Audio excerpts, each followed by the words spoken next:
এই মিনিস্ট্রির দায়িত্বে যারা ইতিপূর্বে ছিলেন তারা শুধু এই মিনিস্ট্রিকে বাংলাদেশে বিতর্কিত করেনি, বিশ্বব্যাপী বিতর্কিত করেছেন। তো যে কারণে আমাদের মাননীয় মন্ত্রী মহোদয়ের নেতৃত্বে ইটস এ টিম ওয়ার্ক। আমরা প্রথমেই মানুষের আস্থা অর্জনের জন্য কাজ করব। সেই আস্থাটা অর্জনের জন্য সর্বমহলের সহযোগিতা দরকার, আপনাদেরও সহযোগিতা দরকার। যেমন ধরেন এই যে একটা কল সেন্টার আছে, এই সম্পর্কে আমি নিজেও জানতাম না, নিশ্চয়ই আপনারাও জানতেন না। এই কল সেন্টার থেকে যে সেবাটা দেওয়া হচ্ছে 24/7 সারা বছরব্যাপী এই সেবাটা দেওয়া হচ্ছে, এটাকে কীভাবে আরও এক্সপান্ড করা যায়, কীভাবে আরও জবাবদিহিতার মধ্যে আনা যায়, জনবল কীভাবে বাড়ানো যায়, সেই জিনিসটা আমরা কাজ করব। পাশাপাশি একটু আগে আপনারা যেটা দেখলেন, বিনামূল্যে ওখানে যে কোনো একজন এসে সেবা নিতে পারেন। আমি খবর নিলাম দৈনিক 200 থেকে 300 মানুষ আসে। সো 200 থেকে 300 মানুষ তো থাকার কথা না, এখানে মিনিমাম 2 থেকে 3 হাজার মানুষ আসার কথা।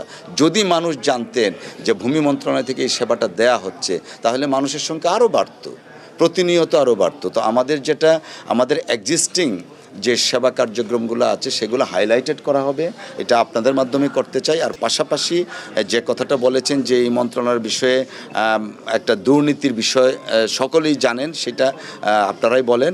এই ব্যাপারে মাননীয় মন্ত্রী মহোদয়ের নেতৃত্বে অনারেবল প্রাইম মিনিস্টারের নির্দেশে zero tolerance, no but no if, zero tolerance.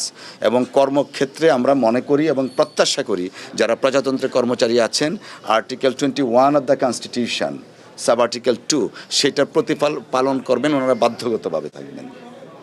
যদি ওনাদের স্বীয় কর্ম থেকে কোনো ধরনের গাফিলতি পাওয়া যায়, তারপরে আর্টিকেল 21-এর যে বাধ্যবাধকতা আছে সেটার কিন্তু ওনারা ব্যত্যয় ঘটাবেন। তো আমরা আশা করছি সকলে মিলে টিমওয়ার্কের মাধ্যমে আমরা কাজ করব, যেন এই মন্ত্রণালয় বাংলাদেশে একটা উদাহরণ সৃষ্টি করতে পারে, যে মন্ত্রণালয়টা দেশ এবং বিদেশে অত্যন্ত সমালোচিত, কোয়েশ্চেনেবল, সেই মন্ত্রণালয়টাকেই আমরা মাননীয় মন্ত্রীর নেতৃত্বে একটা মানুষ বান্ধব, গণবান্ধব মন্ত্রণালয়ে পরিণত করতে চাই। যে কারণে আমাদের সর্বমহলের সহযোগিতা দরকার।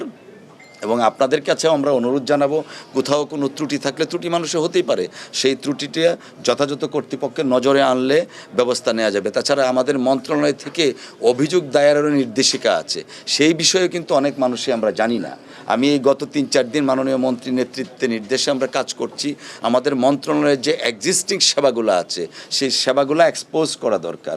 সেই সেবাগুলো যদি মানুষ জানতেন, তাহলে হয়তো মন্ত্রণালয়ে যেভাবে কোয়েশ্চেন করা হচ্ছে ততটা হতো না। এই যে কল সেন্টারটা আছে, কয়জন মানুষ জানেন আপনারা?